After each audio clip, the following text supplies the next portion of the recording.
માફી માંગે કે ગામ સમિતિને વિનંતી કરે અને ગામ સમિતિ અને તાલુકા સમિતિ બંને ભેગા થઈ અને ગબ્બરભાઈના પરિવારનો નિર્ણય જે હશે નિર્ણય લેશે એ નિર્ણયને અમે સહમતિ આપીશું એવું આજે જાહેર કરીએ છીએ।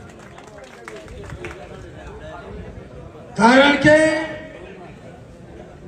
નવીનજીએ કહ્યું, કેશાજીએ કહ્યું, છોરું કછોરું થાય પણ માવતર કમાવતર ન થાય, એક ભૂલ થાય।